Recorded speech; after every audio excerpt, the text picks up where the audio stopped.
नमस्कार दोस्तों, मैं Parasnath life high study IAS में आपका स्वागत है। आज हम लोग आगरा यूनिवर्सिटी के बीएड सेकेंड ईयर का 2022 में जो वार्षिक एग्जाम होने जा रहा है उसके लिए पेपर 205 अर्थात पर्यावरणीय शिक्षा या इन्वायरमेंटल एजुकेशन का फुल प्रैक्टिस सेट 2 हल करेंगे।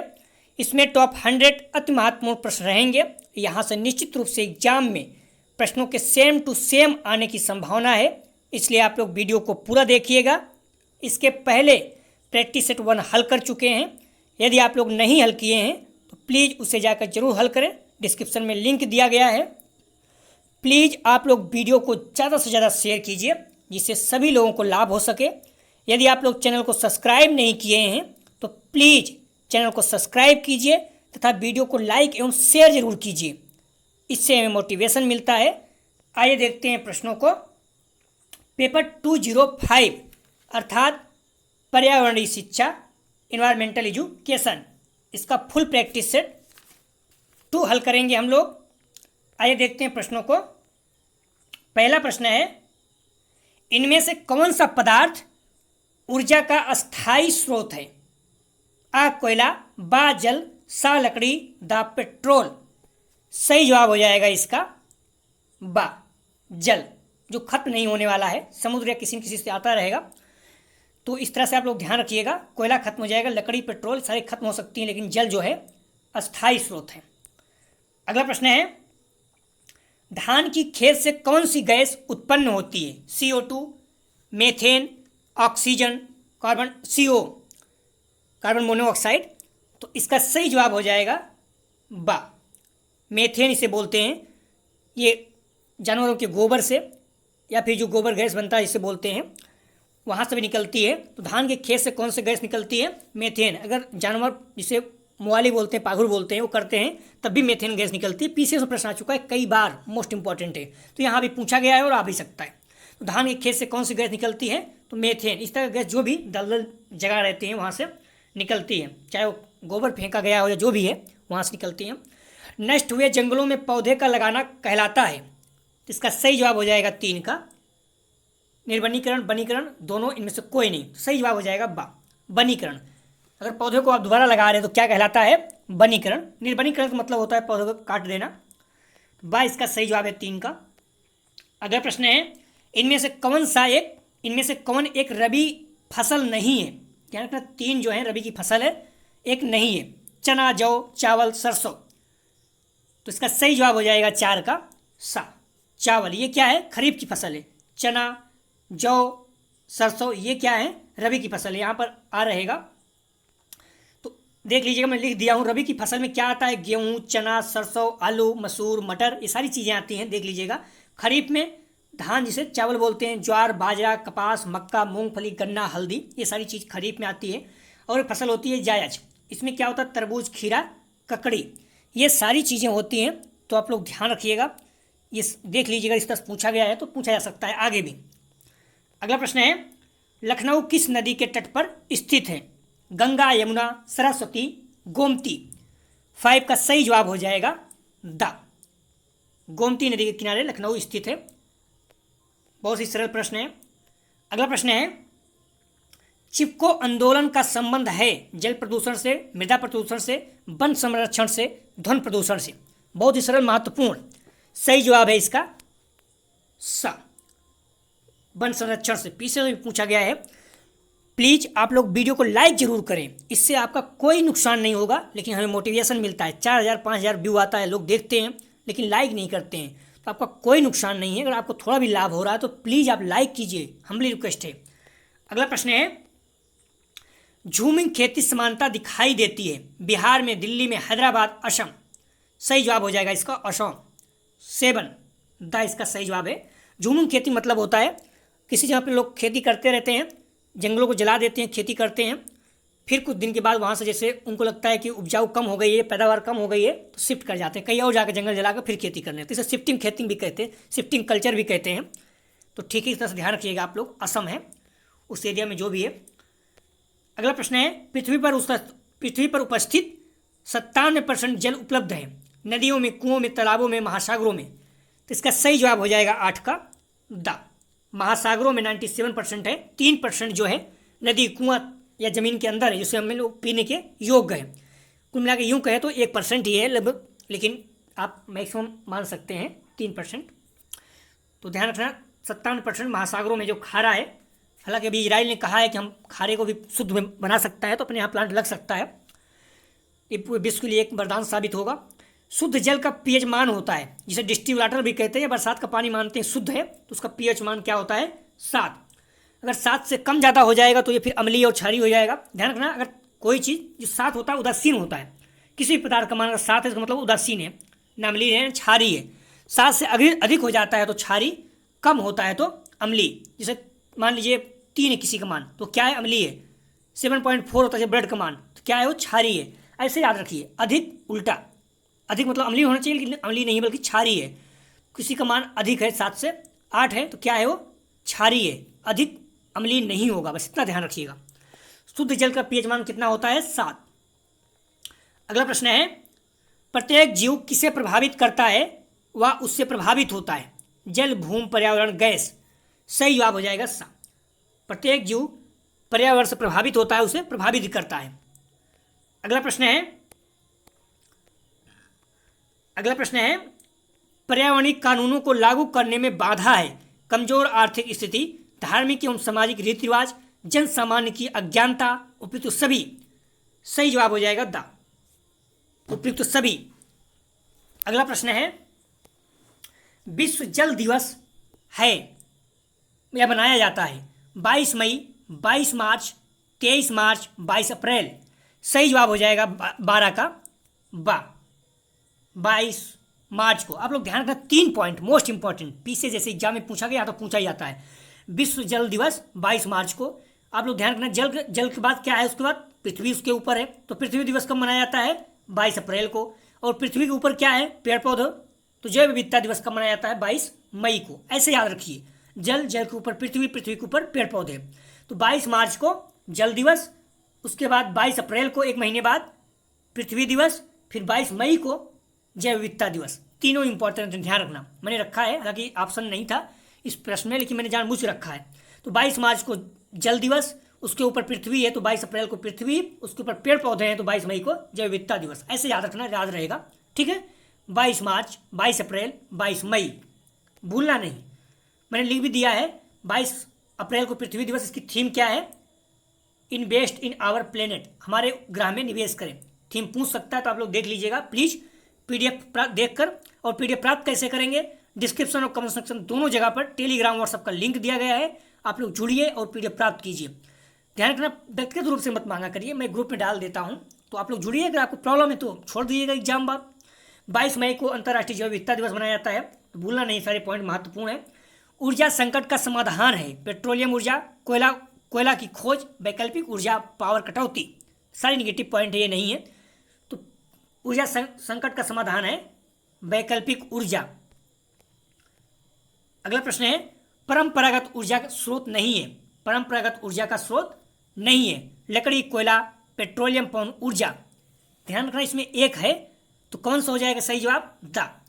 पवन ऊर्जा जो है ये परंपरागत ऊर्जा का स्रोत नहीं है। परंपरागत ऊर्जा का मतलब होता है जो चली आ रही है, जैसे कोयला, पेट्रोल, ये सारे क्या है परंपरागत, जो परंपरागत चले आ रहे हैं। तो लकड़ी, कोयला, पेट्रोल क्या है परंपरागत है, लेकिन पवन ऊर्जा क्या है, ये गैर परंपरागत में आता है। तो देख लीजिए, अब मैं लिख दिया हूँ, परंपरागत ऊर्जा के स्रोत हैं कोयला, पेट्रोलियम, प्राकृतिक गैस, जलावन, उपले और बिजली। गैर परंपरागत में सौर ऊर्जा, पवन ऊर्जा, ज्वारीय ऊर्जा, बायोगैस, परमाणु ऊर्जा को भी मानते हैं, कभी नहीं खत्म होना, हाइड्रोजन जैसे कभी नहीं खत्म हो सकता है। अगला प्रश्न है, सर्वप्रथम पारितंत्र शब्द का प्रयोग किसने किया। यूपी टेस्ट सीटेट में भी आता है, महत्वपूर्ण है। एजी टांसले, ओडम, पासवर्ग, हेगले। तो ध्यान रखना है यहाँ पर एजी टांसले है, टांसले, एजी टांसले। इसका सही जवाब हो जाएगा 15 का आ, एजी टांसले। अगला प्रश्न है, महत्वपूर्ण है, मरुस्थल किसका अंग है। पारितंत्र का, राजनीति शास्त्र का, भूविज्ञान का, राजस्थान का। तो 16 का सही जवाब हो जाएगा आ, पारितंत्र का एक अंग है। अगला प्रश्न है, वृक्षों को भी कहते हैं, क्या कहते हैं, उत्पादक, उपभोक्ता, विखंडक, परजीवी वृक्षों को क्या कहते हैं? सही जवाब हो जाएगा आ। उत्पादक, वृक्षों को उत्पादक कहते हैं। उपभोक्ता वो होते हैं जो वृक्षों को या किसी चीज़ को भोग करते हैं। परजीवी वो होते हैं जो सभी को मरने के बाद खाते पीते हैं। अगला प्रश्न है, जल, प्रकाश, तापक्रम, पारिस्थितिकी तंत्र के कौन से घटक हैं? जैविक, अजैविक, गौण, इनमें से कोई नहीं। तो ध्यान रखना, सही जवाब हो जाएगा 18 का। जो जल है, प्रकाश है, तापक्रम है, ये सब पारिस्थितिकी तंत्र का कौन सा घटक है? अजैविक। भूलना नहीं, मॉडल पेपर में जैविक दिया हुआ है, तो जैविक नहीं है। जैविक में तो पेड़ पौधे आ जाते हैं, ये सारी चीज़ें। अजैविक में क्या है? तो जल, प्रकाश, तापक्रम। मैंने बहुत अच्छे से इसको लिखा है, आप देख लीजिएगा। तो पारितंत्र के घटक अजैविक और जैविक होते हैं। और जैविक में जो है, जैविक में पहले हम लोग अजैविक देखेंगे। अजैविक में 3 पार्ट है, भौतिक कारक, अकार्बनिक, कार्बनिक। अब हम लोग भौतिक कारक देखेंगे। तो भौतिक कारक में क्या आता है? तापमान, आर्द्रता, प्रकाश, वायुमंडलीय। भौतिक क्या है? भौतिक किस में आता है? अजैविक में। और भौतिक में क्या आते हैं? तापमान, आर्द्रता, प्रकाश, वायुमंडलीय। तो इसका मतलब ये सारे क्या हैं? अजैविक कारक हैं। अकार्बनिक पदार्थ में क्या है? जल, ऑक्सीजन, कार्बन डाइऑक्साइड, नाइट्रोजन। इसका मतलब ये सारे क्या हैं? अजैविक में आएंगे, क्योंकि अकार्बनिक जो है अजैविक में आता है। और कार्बनिक पदार्थ में क्या है? प्रोटीन, कार्बोहाइड्रेट, लिपिड, ये भी अजैविक में आएंगे। और अब जैविक घटक हो जाएगा, इसमें क्या है? उत्पादक, हरे पौधे, उपभोक्ता, जंतु। अब घटक, सूक्ष्म जीव, ये तीनों जो हैं जैविक हैं। ठीक है, क्लियर हो गया? कंफ्यूज नहीं होना। अगला प्रश्न है, जैव विविधता का प्रकार नहीं है। ध्यान रखना, नहीं है। तो कौन सा नहीं है? सही जवाब हो जाएगा द। प्रादेशिक विविधता ये नहीं है, बाकी आनुवंशिकता, प्रजाति, पारिस्थितिकी ये तीनों हैं। अगला प्रश्न है, देख लीजिए आप लोग नोट्स। वन प्राणी की नीति कथाओं से संबंधित पुस्तक है। पंचतत्व, हातिम ताई, आलिफ लैला, विक्रम बेताल। सही जवाब हो जाएगा इसका आ। पंचतंत्र जो है वन प्राणियों की नीति कथाओं से संबंधित। देख लीजिए मॉडल पेपर में हातिम ताई दिया हुआ है, लेकिन ये क्या होगा? पंचतंत्र होगा। इसका सही जवाब है आ। अगला प्रश्न है, किस उद्योग में विलायकों द्वारा सर्वाधिक वायु प्रदूषण होता है? ध्यान रखना, किस उद्योग में? विलायकों की बात कर रहा है, जो विलायक होते हैं। इसमें जैसे जल में कुछ चीज़ मिला दो, चीनी मिला दो, क्या हो जाएगा? विलायक हो जाएगा। जो जल है और उसमें चीनी मिलाते हो, घोल देते हो, तो क्या हो जाता है? विलायक हो जाता है। सर्वाधिक प्रदूषण कितने होता है? पेंट, पॉलिश, चीनी, इस्पात, सीमेंट। सही जवाब हो जाएगा 21 का आ, पेंट और पॉलिश। अगला प्रश्न है, मोटर वाहनों से निकलने वाला कौन सा प्रदूषक मानव स्वास्थ्य पर घातक प्रभाव डालता है? पारा, सीसा, अमोनिया, क्लोरीन। सही जवाब हो जाएगा बा, सीसा सबसे ज़्यादा प्रभाव डालता है। अगला प्रश्न है, वायु प्रदूषण का दुष्प्रभाव है चक्रवात, अम्लीय वर्षा, मूसलाधार वर्षा, आंधी। 23 का सही जवाब हो जाएगा बा, अम्लीय वर्षा। अगला प्रश्न है, एक अपघटनीय प्रदूषक है, तो इसका सही जवाब हो जाएगा प्लास्टिक, लकड़ी, लोहा, मिट्टी के बर्तन। अपघटनीय मतलब जो अपघटन नहीं होता है। सही जवाब हो जाएगा आ, प्लास्टिक। बाकी जो है घटनीय है। अगला प्रश्न है,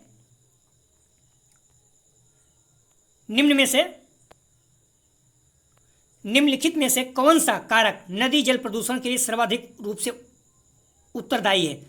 तो जो नदी का जल प्रदूषण से कौन सा करता है? विनाश, वन विनाश, घरेलू उपमार्जक, औद्योगिक अपशिष्ट, कृषि बहिस्राव। सही जवाब हो जाएगा 25 का सा, औद्योगिक अपशिष्ट। जैसे कानपुर में चमड़ा उद्योग, तो बहुत ज़्यादा वहाँ पर ब्लड वगैरह निकलता है, तो सबसे ज़्यादा नदियों को प्रदूषित करता है। अगला प्रश्न है, प्रदूषित जल के प्रयोग से होने वाला प्रमुख रोग है?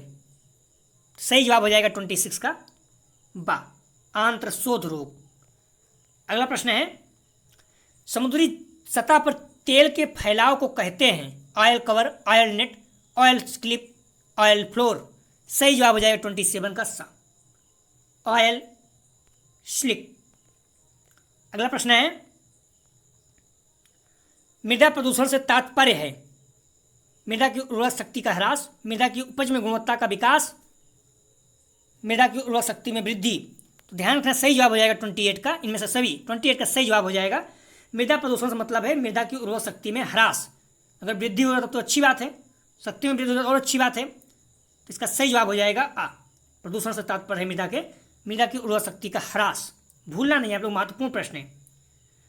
ध्वनि प्रदूषण के नियंत्रण उपाय के रूप में वाहनों का प्रयोग करना चाहिए? Silencer, lubrication, helmet, smoke filter. सही जवाब हो जाएगा 29 का आ, साइलेंसर। इससे क्या होता है, आवाज़ कम हो जाती है गाड़ी की। अगला प्रश्न है, ध्वनि की तीव्रता को मापने की इकाई है? वाट, जूल, डेसिबल, कैलोरी। सही जवाब हो जाएगा सा, डेसिबल में मापा जाता है ध्वनि की तीव्रता। अगला प्रश्न है, रेडियो सक्रिय तत्व है? एल्युमिनियम, कैडमियम, यूरेनियम, तांबा। सही जवाब है सा, यूरेनियम जो है रेडियो सक्रिय तत्व है, यूरेनियम। अगला प्रश्न है, संपोषित विकास शब्द का सर्वप्रथम प्रयोग किया गया था? 60, 80, 1960, 1980, 1990, 2000। सही जवाब हो जाएगा 32 का सा, 1990 में संपोषी विकास। अगला प्रश्न है, पर्यावरण को बचाते हुए विकास जारी रखने की संकल्पना कहलाती है? पर्यावरण संरक्षण, मंद विकास, समग्र विकास, संपोषित विकास। सही जवाब हो जाएगा 33 का दा, संपोषित विकास। अगला प्रश्न है, ग्लोबल वार्मिंग है तो क्या है? 34 का सही जवाब हो जाएगा ग्लोबल वार्मिंग एक प्रकाश रासायनिक अभिक्रिया है। अगला प्रश्न है, पृथ्वी का वह भाग जिसमें जीव रहते हैं? आवास, नीच, पर्यावरण, जैवमंडल। सही जवाब हो जाएगा 35 का दा, जैवमंडल जिसमें जीव रहते हैं। अगला प्रश्न है, पर्यावरण पर स्टॉकहोम सम्मेलन कब हुआ? सही जवाब हो जाएगा 36 का सा, 1972 में। अगला प्रश्न है, देख लीजिएगा आप लोग, स्वीडन, स्टॉकहोम। कौन सा विषय पर्यावरण से संबंधित है? जंतु, वनस्पति विज्ञान, रसायन शास्त्र, दर्शन शास्त्र, उपयुक्त सभी। 37 का सही जवाब हो जाएगा दा, उपयुक्त सभी, तीनों। अगला प्रश्न है, वायुमंडलीय गैस में ऑक्सीजन का प्रतिशत है लगभग 25, 21, 15, 30। 38 का सही जवाब हो जाएगा बा, 21%। अगला प्रश्न है, पर्यावरण में BMW है? सही जवाब हो जाएगा 39 का दा, बायोमेडिकल वेस्ट। अगला प्रश्न है, हमारे वायुमंडल में सर्वाधिक प्रचुरता में पाई जाने वाली गैस है? Hydrogen, nitrogen, carbon dioxide, oxygen. सही जवाब हो जाएगा 40 का बा, नाइट्रोजन। देख लीजिएगा 78.08% लगभग होता है और ऑक्सीजन जो है 21%, 20%, 25.95% है। अगला प्रश्न है, वायुमंडल के बाहरी भाग को कहते हैं? वायुमंडल को बाहरी भाग को क्या कहते हैं? Troposphere, sphere, mesosphere, thermosphere. इसको थर्मोस्फियर कहते हैं। इसका सही जवाब हो जाएगा 41 का सही जवाब है बा, एक्सोस्फियर। इसको बहिर्मंडल कहते हैं, ध्यान रखना, इसको बहिर्मंडल कहते हैं। यहाँ पर थर्मोस्फियर रहेगा, यहाँ पर था रहेगा। अगला प्रश्न है, आप लोग देख लीजिएगा, पृथ्वी के वायुमंडल को 5 परतों में बांटा गया है? क्षोभ मंडल, समताप मंडल, मध्य मंडल, आयन मंडल, बहिर्मंडल। इसको एक्सोस्फियर कहते हैं। तो आप इंग्लिश में नाम रखिएगा तो ज़्यादा अच्छा है, बार बार इंग्लिश पूछ रहा है। संयुक्त राष्ट्र पर्यावरण कार्यक्रम स्थापित हुआ? तो 42 का सही जवाब हो जाएगा दा, 1972 में। अगला प्रश्न है, नैरोबी, केन्या में। अगला प्रश्न है, चिपको आंदोलन प्रारंभ किया गया? सही जवाब है इसका दा, सुंदरलाल बहुगुणा द्वारा। अगला प्रश्न है, 1973 में। वायुमंडल का सर्वाधिक ठंडा भाग है? तो इसका सही जवाब हो जाएगा 44 का बा, मेसोस्फियर। ध्यान रखना, जो मॉडल पेपर है उसमें टोपोस्फियर दिया हुआ है, जो कि गलत है। तो वायुमंडल का सर्वाधिक ठंडा भाग है मेसोस्फियर, इसको मध्यमंडल कहते हैं। सबसे ठंडा माना जाता है, ये 50 से 80 किलोमीटर के मध्य होता है। तो आप लोग कंफ्यूज नहीं होना, नहीं तो बाद में कमेंट करोगे गलत बता रहे हो। वायुमंडल का वह क्षेत्र जिसमें ओजोन परत है? टोपोस्फियर, स्ट्रेटोस्फियर, मेसोस्फियर, थर्मोस्फियर। 45 का सही जवाब हो जाएगा बा, स्ट्रेटोस्फियर। समताप मंडल इसे बोलते हैं। हिंदी में नाम याद रखना, इंग्लिश में भी नाम रखना। 91% लगभग पाया जाता है, तो भूलना नहीं आप लोग। 46 प्रश्न है, सदाबहार वनों का प्रमुख लक्षण है? सदाबहार वनों का प्रमुख लक्षण है? मध्यम वर्षा, वर्षा नहीं, वर्ष पर्यंत वर्षा, कोई नहीं। 46 का सही जवाब हो जाएगा सा, वर्ष पर्यंत वर्षा। अगला प्रश्न है, भारत का वन शोध संस्थान स्थित है? कहाँ पर? 47 का सही जवाब हो जाएगा आ, देहरादून में। अगला प्रश्न है, वन संरक्षण अधिनियम लागू किया गया। 48 का सही जवाब हो जाएगा आ, 1980 में। अगला प्रश्न है, वन की निम्न में से क्या उपयोगिता है? 49 का सही जवाब हो जाएगा वन मानसून के दौरान वर्षा लाते हैं। अगला प्रश्न है, सबसे अधिक ऊर्जा उत्पन्न करने वाला स्रोत है डीजल, कोयला, सौर ऊर्जा, विद्युत। सही जवाब हो जाएगा 50 का सा, सौर ऊर्जा। अगला प्रश्न है, मेधा पाटकर संबंधित हैं। बहुत ही फेमस, बहुत सरल, महत्वपूर्ण, पीसीएस वगैरह में बार बार पूछता है। सही जवाब हो जाएगा आ, नर्मदा बचाओ आंदोलन से संबंधित है इन्होंने, एक सामाजिक कार्यकर्ता हैं, पर्यावरणीय। बाढ़ को किसके द्वारा रोका जा सकता है? सही जवाब हो जाएगा 52 का बा, वृक्षारोपण के द्वारा। अगला प्रश्न है, वर्षा में अम्ल का मापन किया जाता है। तो इसका सही जवाब हो जाएगा 53 का दा, पीएच मीटर द्वारा। अगला प्रश्न है, पृथ्वी का औसत तापमान है 10, 15, 20, 29 डिग्री। सही जवाब हो जाएगा 54 का बा, 15 डिग्री लगभग। पृथ्वी का औसत तापमान 57.2 फ़ारेनहाइट, या फिर अगर डिग्री सेल्सियस में कहोगे तो 14 लगभग 15। अगला प्रश्न है, मृदा अपरदन रोका जा सकता है। इसका सही जवाब हो जाएगा 55 का बा, पेड़ पौधे उगाकर। चारागाहों के द्वारा नहीं हो पाएगा, फसल चक्र द्वारा नहीं होगा, लेकिन कम होता है। तो पेड़ पौधे उगाकर सबसे ज़्यादा मृदा अपरदन रोका जा सकता है। फसल चक्र द्वारा होता है थोड़ा बहुत, लेकिन ज़्यादा नहीं, पेड़ के द्वारा ज़्यादा। इकोसिस्टम का अजैविक घटक है। अजैविक मैंने पहले बताया, अजैविक। जैविक में क्या आ जाता है? पेड़ पौधे, जीवाणु, ये सारे आते हैं, लेकिन अजैविक में जो है तापमान, बहुत ही चीज़ें हैं आती हैं। 56 का सही जवाब हो जाएगा दा, मिट्टी जो है अजैविक घटक है। प्राकृतिक एवं मानवीय क्रियाओं द्वारा व्यापक स्तर पर पर्यावरणीय गुणवत्ता की घटना को कहा जाता है। इसका सही जवाब हो जाएगा 57 का आ, अपघटन। ध्यान रखना, प्राकृतिक एवं मानवीय क्रियाओं द्वारा व्यापक स्तर पर पर्यावरणीय गुणवत्ता को घटना मतलब कम होना अपघटन कहा जाता है। अपक्षय तो अलग चीज़ रहता है, और अपरदन मिट्टी कहा जाता है, स्खलन मिट्टी का कटना, और अपक्षय मतलब क्षय होना, जो नष्ट होना।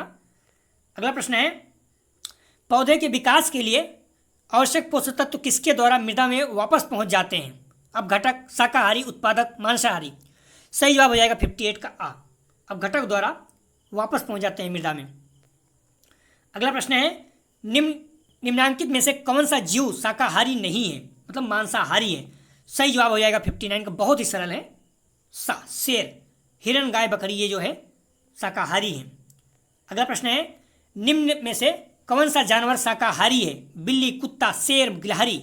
शाकाहारी। सही जवाब हो जाएगा 60 का दा, गिलहरी जो है शाकाहारी है, बाकी तीनों मांसाहारी हैं।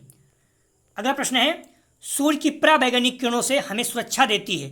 Oxygen, carbon dioxide, ozone, nitrogen. 61 का सही जवाब हो जाएगा सा, ऑक्सीजन।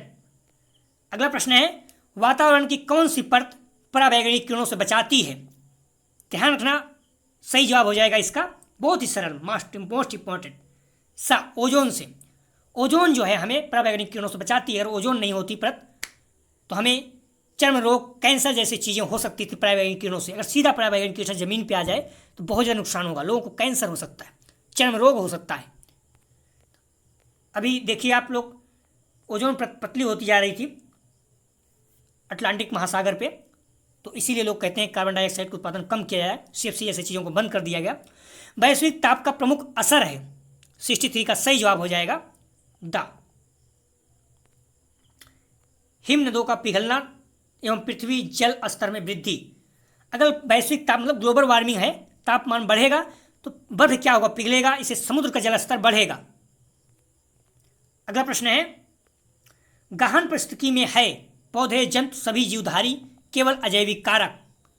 64 का सही जवाब हो जाएगा सा, सभी जीवधारी। एक लोग आप लोगों को टिक बता रहा हूं, जहां केवल शब्द आ जाए मैक्सिमम वो गलत होता है, ध्यान रखना, लेकिन जरूरी नहीं, मैक्सिमम बात कर रहा हूं। वायु प्रदूषण का कारक है। 65 सही जवाब था। आप लोग कंफ्यूज नहीं होना। वायु प्रदूषण का कारण है कीटनाशक, शोर, वायु प्रदूषण, धुआं, इनमें से कोई नहीं। ध्यान रखना, वायु प्रदूषण सही जवाब हो जाएगा बा। शोर, नॉइस, सॉरी ये तो ध्वनि प्रदूषण हो जाएगा। तो वायु प्रदूषण का कारक जो है ये धुआं हो जाएगा। वायु प्रदूषण, इन्वायरमेंट पॉल्यूशन, तो धुआं हो जाएगा। ये क्या है, शोर क्या है, ध्वनि प्रदूषण है। कीटनाशक क्या है, जल प्रदूषण है। कंफ्यूज नहीं होना, गलती हो जाती है कभी कभी। आप लोग ध्यान नहीं देना, आप कमेंट नहीं करना, पढ़ना नहीं आता क्या नहीं, कभी कभी हो जाता है, माइंड काम नहीं करता है। प्लीज़, सारा दिन इसी में लगे रहते हैं। अदृश्य प्रदूषण किसे कहा गया है? तो इसका सही जवाब है 66 का सा, शोर प्रदूषण। ये दिखाई नहीं देता है शोर, लेकिन अदृश्य है। अगला प्रश्न है, भारत में वायु प्रदूषण नियंत्रण किस विधि द्वारा रक्षित है? 67 का सही जवाब हो जाएगा सा, पर्यावरण सुरक्षा कानून द्वारा वायु प्रदूषण नियंत्रित विधि है। अगला प्रश्न है, अप्राकृतिक पारिस्थितिकी तंत्र है, मतलब जो प्राकृतिक नहीं, जैसे समुद्र है, झील है, ये सब प्राकृतिक हैं। अप्राकृतिक मतलब जो मानव द्वारा बनाया जाता है, जैसे तालाब हो गया, खेत हो गया, ये सारी चीज़ें हो गई, या फिर बांध बनाया गया है तो ये भी अपने आप से तो ठीक है, बनाया गया है तो अप्राकृतिक हो जाएगी। तो इसका सही जवाब हो जाएगा 68 का सा, बांध जो है ये अप्राकृतिक है। अगला प्रश्न है, कार्बेट राष्ट्रीय पार्क स्थित है, महत्वपूर्ण पीसेस वगैरह भी पूछता है। 69 का सही जवाब हो जाएगा उत्तराखंड में। अगला प्रश्न है, सफ़ेद क्रांति संबंधित है। सफ़ेद क्रांति किससे संबंधित है? बहुत ही सरल, मोस्ट इंपॉर्टेंट, सही जवाब हो जाएगा बा, दुग्ध उत्पादन से, दूध से संबंधित है सफ़ेद क्रांति। ध्यान रखना, आप लोग कंफ्यूज नहीं होना, मोस्ट इंपॉर्टेंट है। इसे ऑपरेशन फ्लड भी कहा जाता है। 13 जनवरी 1970 में इसे शुरुआत की गई, तो आप लोग कंफ्यूज नहीं होना। इन्वायरमेंट शब्द निकला है, तो सही जवाब हो जाएगा 71 का सा, फ्रेंच शब्द से। अगला प्रश्न है, आधुनिक कृषि बुरी तरह प्रभावित है, वायु प्रदूषण से, मृदा प्रदूषण से, जल प्रदूषण से, उपयुक्त सभी। 72 का सही जवाब हो जाएगा दा, सभी से प्रदूषित हो रही है मृदा आधुनिक कृषि। अगला प्रश्न है, निम्नलिखित में एक मानव निर्मित पारिस्थितिकी तंत्र है, हॉर्वेरियम, इक्वेरियम, सेल कल्चर, वन। 73 का सही जवाब हो जाएगा बा, इक्वेरियम। अगला प्रश्न है, टांसले द्वारा प्रतिपादित पद है, सही जवाब हो जाएगा 74 का बा, पारिस्थितिकी तंत्र। एजी टांसले बोलते हैं, हम लोग देख चुके हैं इसको, थोड़ा प्रश्न को घुमाया है। सांस्कृतिक पर्यावरण में सम्मिलित है, प्राकृतिक पर्यावरण, भौतिक पर्यावरण, अभौतिक पर्यावरण, बा सा दोनों। 75 का सही जवाब हो जाएगा दा, बा और सा दोनों, भौतिक और अभौतिक दोनों। अगला प्रश्न है, जीवों का घनत्व संबंधित है, आकारिकी अनुकूलन से, शारीरिक क्रियात्मक अनुकूलन से, व्यवहारिक प्रतिमान से, सामुदायिक संबंधन से। तो जीवों का घनत्व संबंधित है। 76 का सही जवाब हो जाएगा आकारिकी अनुकूलन से। अगला प्रश्न है, प्लीज़ आप लोग वीडियो को ज़्यादा से ज़्यादा शेयर कीजिए, अपने कॉलेज के ग्रुप, दोस्त यार जो भी हैं, जहाँ एग्जाम देने जाते हैं वहाँ भी इस वीडियो के बारे में बताइए, इस चैनल के बारे में, क्योंकि व्यू ज़्यादा आएगा तो हमें मोटिवेशन मिलता है। हमारी रिक्वेस्ट है आप लोगों से, आप लोग परिवार के सदस्य जैसे हो, अगर जुड़े हो चैनल से, जो भी कहते हो, मैं कोशिश करता हूँ सारा दिन कि आपको बेस्ट कंटेंट दूँ, जितना होता है। क्वेश्चन क्रॉस चेक करते हैं हर चीज़ें, इसलिए थोड़ा टाइम लगता है, बट मैं हमेशा कोशिश करता हूँ कि आप लोगों का अच्छा पेपर हो, इसीलिए मैंने आंसर की नहीं डाला, जबकि उसमें ज़्यादा व्यू आते हैं। आप लोग कहते हो कि सर वीडियो डालो, इस वीडियो को इस टॉपिक पे डालो तो तकलीफ होगा, तो अगर आप लोगों को लाभ हो रहा है तो निश्चित रूप से प्लीज़ आप लोग इतना हेल्प कीजिए, वीडियो को ज़्यादा से ज़्यादा शेयर कीजिए, जिससे हमें मोटिवेशन मिले। अगर व्यू कम आता है तकलीफ होती है। तो किसी एक क्षेत्र का सीमित प्रजातियां कहलाती हैं, लुप्त प्राय प्रजाति, स्थानीय प्रजाति, एज प्रजाति, की स्टोन प्रजाति। 77 का सही जवाब हो जाएगा स्थानिक प्रजाति। किसी एक क्षेत्र तक सीमित प्रजातियां कहलाती हैं स्थानिक। अगला प्रश्न है, निम्नलिखित में एक जलवायु कारक है, आर्द्रता, तापमान, मृदा, आभा दोनों। 78 का सही जवाब हो जाएगा दा, आभा दोनों, आर्द्रता और तापमान दोनों। अगला प्रश्न है, पारिस्थितिकी पद प्रस्तावित किया था ओडम हेगल, टेंसले बोलते हैं इनको, A G Tansley, the Pandit D Sharma. सही जवाब है 79 का बा, हेकल। अगला प्रश्न है, जीवमंडल सम्मिलित करता है तालाब, वन, खेत सभी। 80 का सही जवाब हो जाएगा द, उपयुक्त तो सभी। अगला प्रश्न है, एक पारिस्थितिकी सम्मिलित करता है हरे पौधे मात्र जंतु आबा दोनों, हरे पौधे जंतु अपघटक तीनों। 81 का सही जवाब हो जाएगा द, हरे पौधे जंतु और अपघटक तीनों। अगला प्रश्न है, किसी पारिस्थितिकी तंत्र का केंद्रीय पक्ष है सूर्य, उत्पादक, जीवभार, उपभोक्ता। 82 का सही जवाब हो जाएगा आ, सूर्य। अगला प्रश्न है, ट्रॉफिक स्तर है, तो इसका सही जवाब हो जाएगा 83 का बा, खाद्य श्रृंखला का भाग। अगला प्रश्न है,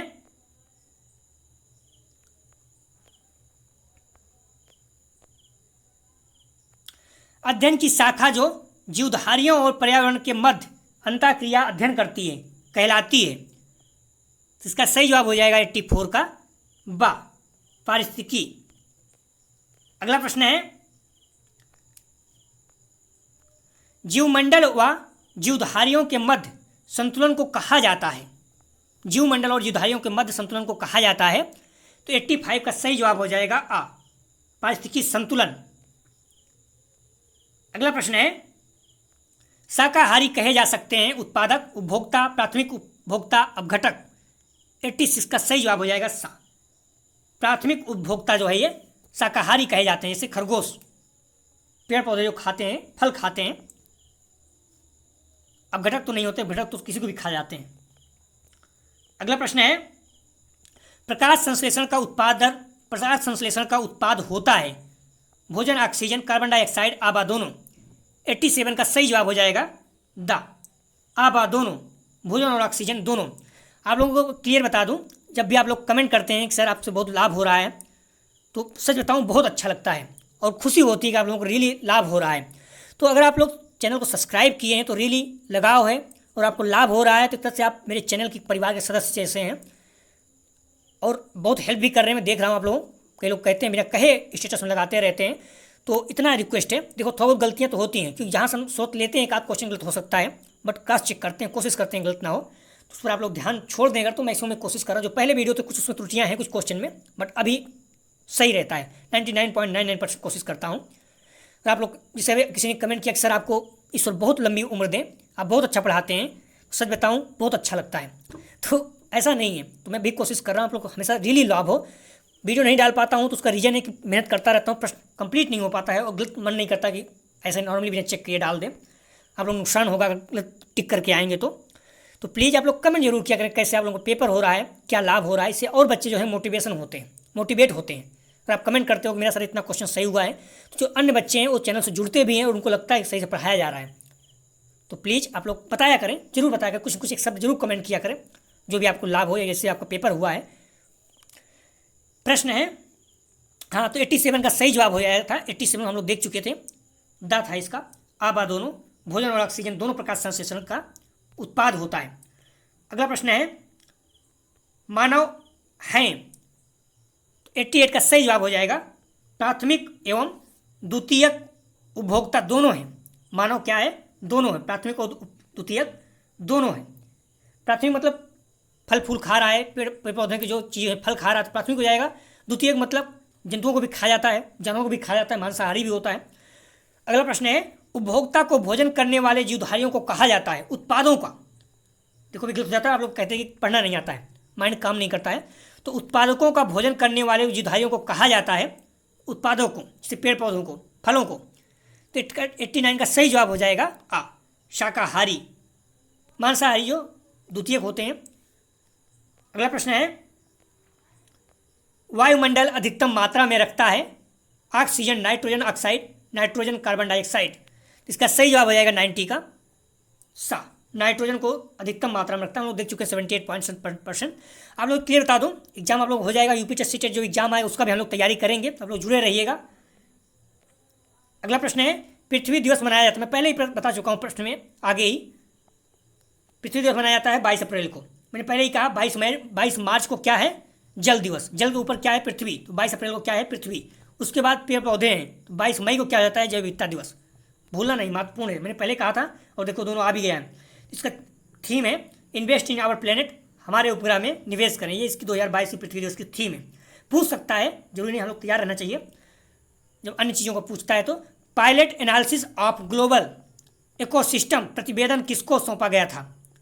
सही जवाब हो जाएगा 92 का बा, विश्व संसाधन संस्थान को। अगला प्रश्न है, निम्नलिखित में से एक अनवीकरणीय संसाधन है, अनवीकरणीय, लौह अयस्क, सौर ऊर्जा, वायु ऊर्जा, आणविक ऊर्जा। मैंने पहले ही कहा नवीकरणीय मतलब वो हो जाता है अनवीकरणीय संसाधन, जैसे कोयला हो गया, लोहा हो गया, डीजल, पेट्रोल, ये सब अनवीकरणीय है। लेकिन सौर ऊर्जा, वायु, आणविक, पवन ऊर्जा, ये सारी चीज़ें क्या है? नवीकरणीय है। तो 93 का सही जवाब हो जाएगा आ, भूलना नहीं आप लोग। लौह अयस्क जो है अनवीकरणीय संसाधन है। अगला प्रश्न है, निम्नलिखित में से एक संधारणीय स्रोत का उदाहरण है, वन, पेट्रोल, कोयला, इनमें से कोई नहीं। सही जवाब हो जाएगा 94 का आ, वन। संधारणीय मतलब जो इतना सतत विकास जैसे है, संपोषी डेवलपमेंट, भविष्य के चीज़ों को भी ध्यान रखते हुए आप यूज कीजिए। तो निम्नलिखित कौन से संधारणीय स्रोत है? तो वन। कोयला तो हम लोग यूज कर ही रहे हैं, उसको रोक नहीं सकते हैं। अम्ल वर्षा हेतु कारक गैस है, nitrogen oxide, sulphur dioxide, sulphur oxide, CO2 carbon dioxide, आबा दोनों। तो 95 का सही जवाब हो जाएगा इसका NO2, SO2, CO2, आबा दोनों। तो 95 का सही जवाब हो जाएगा दा, 95 का सही जवाब हो जाएगा दा, NO2 और SO2 दोनों। बहुत ज़्यादा महत्वपूर्ण है, वो ध्यान रखना, बहुत ज़्यादा महत्वपूर्ण है। पीछे में बार बार पूछा जाता है अम्ल वर्षा किससे होती है, और जो अपना ताजमहल का चमक कम हो रही हो, अम्ल वर्षा कारण ही हो रहा है। जो मथुरा में प्लांट हैं, 2 हैं, उसके कारण। प्रश्न है, हरित गृह गैस नहीं है, 3 है, एक नहीं है, SO2, CO2, CH4, नाइट्रोजन। ध्यान रखना, सही जवाब हो जाएगा 96 का दा, नाइट्रोजन जो है ये हरित गृह गैस नहीं, बाकी तीनों हैं। मीथेन भी है, ध्यान रखना। अगला प्रश्न है, जल का प्राथमिक स्रोत है, नदी, समुद्र, वर्षा, भूजल। 97 का सही जवाब हो जाएगा सा, वर्षा। जल का प्राथमिक स्रोत जो है वर्षा है। अगला प्रश्न है,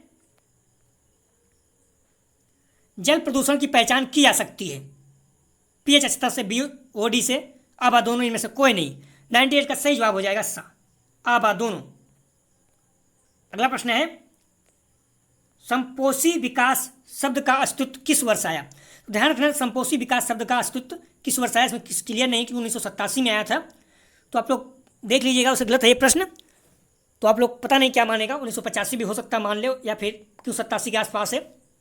तो मुस्लिम रास्ता आप मान के चल सकते हैं कि सही है कि 1987 में आया था। अगर दोबारा दे देगा, करना ही है तो 1985 कीजिएगा, 90 भी कर सकते हैं, बट 85 कीजिएगा, बाकी तो गलत है ही। अगला प्रश्न है, शब्द भूस्खलन को बदला जा सकता है कमी से, शीर्ष मिट्टी को हटाने से, पुनः स्थापना से, पूर्वावस्था प्राप्ति से।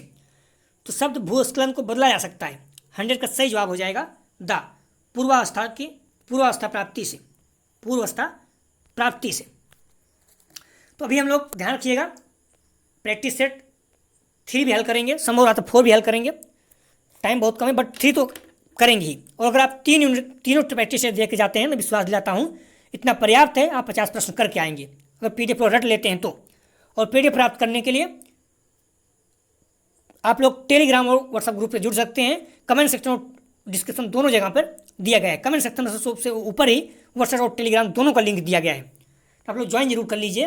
और बुक और मॉडल पेपर जितना हो सके प्लीज़ पढ़ते रहिए, और PDF मेरा पढ़ के जरूर जाइएगा प्लीज़। हमारी रिक्वेस्ट दोबारा है कि आप लोग वीडियो को शेयर जरूर करें, कॉलेज के ग्रुप, दोस्त यार जो भी हैं, शेयर करेंगे, जिससे क्या होगा, व्यू ज़्यादा आएगा, तो हमें अच्छा लगता है। आपका लास्ट पेपर है, बट हम लोग जुड़े रहेंगे, देखेंगे प्रैक्टिकल वगैरह में क्या है, फाइल कैसे क्या रहती है, और भविष्य में भी हम लोग देखेंगे। और आप लोग जो एमएड करना चाहते हैं, जो भी चीज़ें हैं, UP टेट सीटेट भी हम लोग पढ़ेंगे अच्छे से, आप लोग अच्छे नंबर आए, जुड़े रहेंगे, जो भी चीज़ें हैं। तो आप लोग बताते रहिए, कोई प्रॉब्लम बात करते रहिए, बट प्लीज़ वीडियो को जरूर ज़्यादा शेयर कीजिए। उम्मीद करते हैं आप लोग बहुत अच्छा पेपर हो, सभी लोग 50+ हमेशा लाएँ, सभी लोग हर पेपर में 50 प्रश्न करें, और आपके अंक बहुत अच्छे आएँ, बहुत अच्छे आएँ। सभी लोग 80+ आप लोग लाएँ परसेंटेज, क्योंकि प्राइमरी में अगर टीचर बनना चाहते हैं परसेंटाइल का बहुत ज़्यादा महत्व होता है, तो आप लोग हमेशा कोशिश कीजिए, एक एक नंबर का बहुत महत्व है। मैंने पहले ही बता चुका हूँ, अगर आप 1 नंबर लाते हैं तो आपका 2.5 नंबर हो जाएगा, 10 नंबर लाते हैं तो आप 25 नंबर पाएंगे, क्योंकि जो फर्स्ट ईयर में था प्रमोशन हुआ था, आपका प्रमोट हुआ था। तो इसलिए आप कोशिश कीजिए मैक्सिमम नंबर आपका आए। वीडियो देखने के लिए धन्यवाद दोस्तों।